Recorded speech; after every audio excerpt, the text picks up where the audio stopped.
I wrapped up the electrical side of my camper van build about a week ago, so I'm going to do an update clip here. And what I'm going to do is start off with the primary component, which is the Bluetti Elite 200 V2. This is my primary source of power. If you're familiar with these power stations, they can accept solar power, shore power, or alternator charging power. I'll start with the solar port on the front of the van first. This is my portable solar panel. It's a 220 watt Renogy portable panel. So what I did was I installed this Marenco shore power port on the front bumper here in my van. This is a stainless steel port. I did a video a few days ago with a pretty detailed look at this flange, but it's a typical 30 amp 125 volt flange that you open up, and there's your solar port of the XT60 variety right there. And this is an aluminum backer plate on the back side of the flange, and then I also cut another aluminum backer plate for the back of the plastic here, so it's nice and solid. I also, what did I do? I treated, I didn't want to get any galvanic corrosion or anything between the stainless and aluminum, so I made sure everything's insulated between contact points in there. This is an AMAS fitting. It's the only style fitting that they sell on Amazon, and unfortunately it's the freaking female fitting. And for these solar panels you need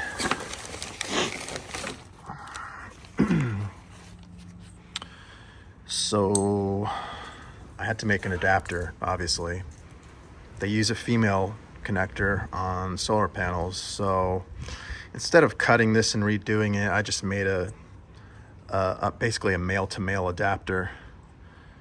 I went to the Amazon listing for these people, and I asked them if they would make a male fitting with the waterproof plug. So hopefully they listen to me, and maybe in the future they'll make one with a waterproof plug. But since they don't now, this is what you're gonna have to do, is make a male-to-male adapter, and it works just fine. I tested it already, so I was seeing 200 watts plus pumping out of this panel through this port. I wanted this to be, I was originally going to do kind of like a homemade setup with like a little plastic fitting here. So I decided to go this route because this is basically on the front of my bumper and it's exposed to everything. I mean, when I'm traveling down the road, hauling ass, some rocks, debris, weather, rain, everything.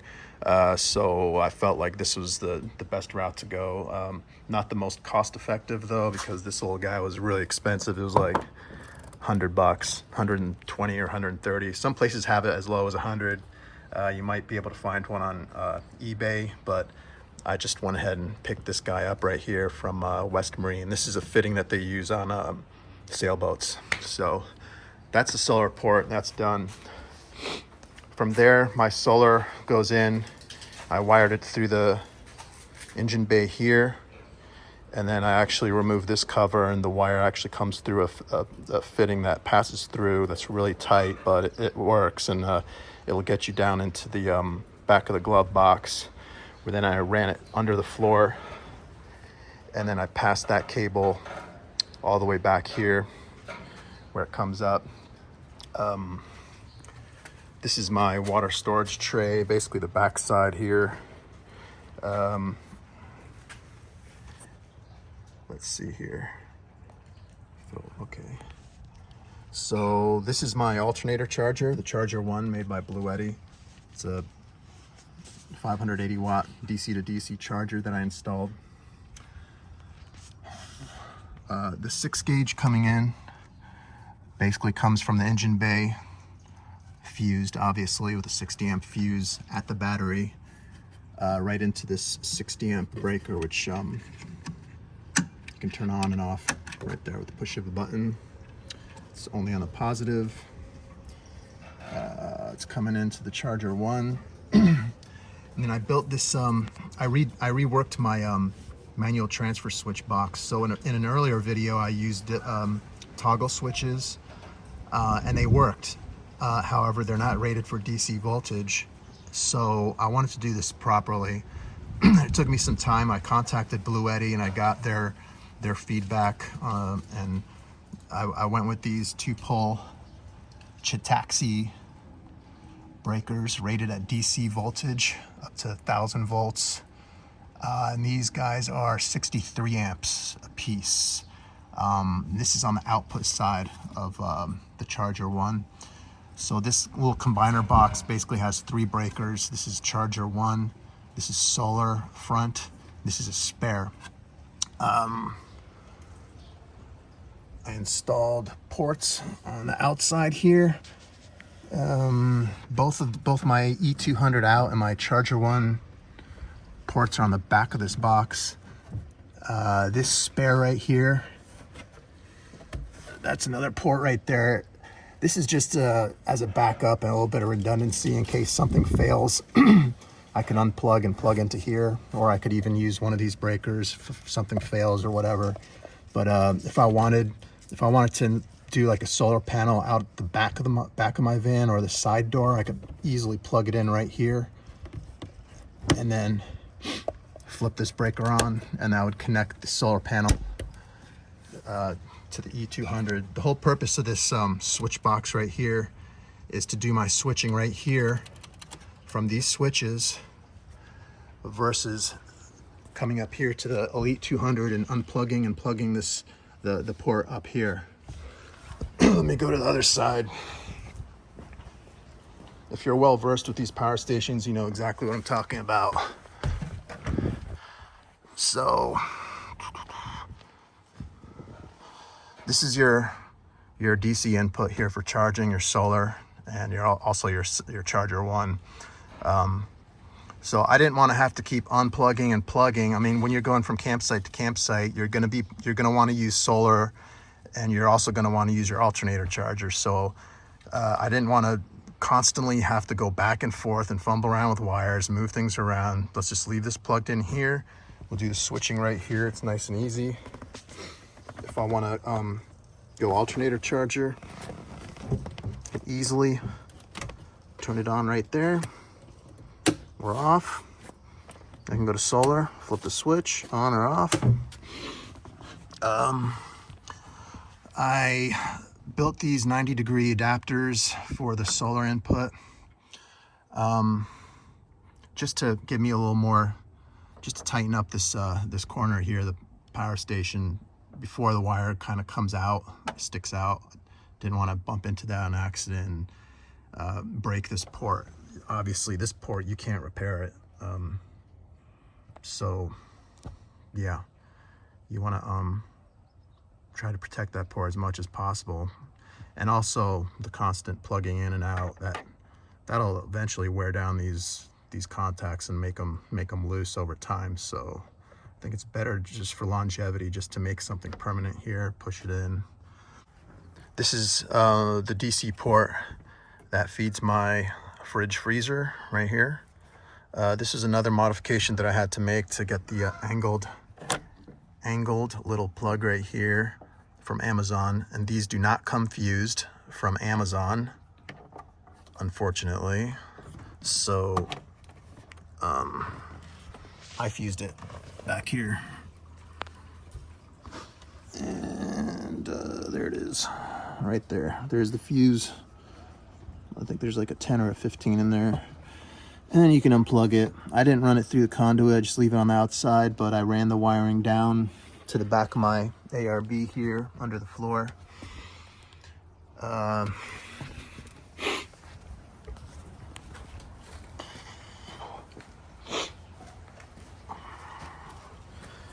So yeah, that's the, you can access the fuse pretty easy in case it blows, but it's not gonna ever blow. This thing, I've had this ARB for like 15 years. This thing is a beast. But I ran the wiring down underneath, out of the way, and I have it popping out of the ground underneath the passenger seat here. There's your DC port. If anything ever happens, I could always just unplug it and then use the AC port, go straight to the Bluetti if needed. I also have the OEM cord that came with this in case something happens, which hopefully, probably not. Nothing will happen. And shore power too. The last thing is obviously shore power. So back here I installed the Noco shore power inlet right there. And that's coming right out of this factory pass through right here. All I did was remove the cap and I put some wire protection there and just stuffed that in there. And here's the plug that I mounted right there. I put a little protector in there for that, just to keep dust and dirt out. And this wire right here goes to the Bluetti. And this guy lives right here. So I can pull up to shore power, plug the Bluetti in, and that wiring goes up through the top there and to the Bluetti where I have the 90-degree fitting installed. Another option that I had to purchase because the plug that comes with this thing comes straight out and doesn't give you a lot of clearance on the side, but this one's rated at 14 gauge, so it's good. Everything else is done. The whole build here is all finished. The surfaces are finished. Everything's bolted in. I'm at a pretty good stopping point now where I can take a break and kind of chill. I'm gonna probably go camping here in about a week and test everything out. What else? That's it. That's it for the electrical. Electrical's finished. I'm glad it's done because that was kind of a pain in the butt. I'm glad I got it done in the winter when it was cooler and not too hot. If you got any questions, give me a shout. I can't think of anything else. It's all good, man. Everything works real nice. Charger 1 works real good. 508. I've seen it punch up to like 580 watts. We'll charge this sucker up fast when you're driving. This is the ideal way to do this.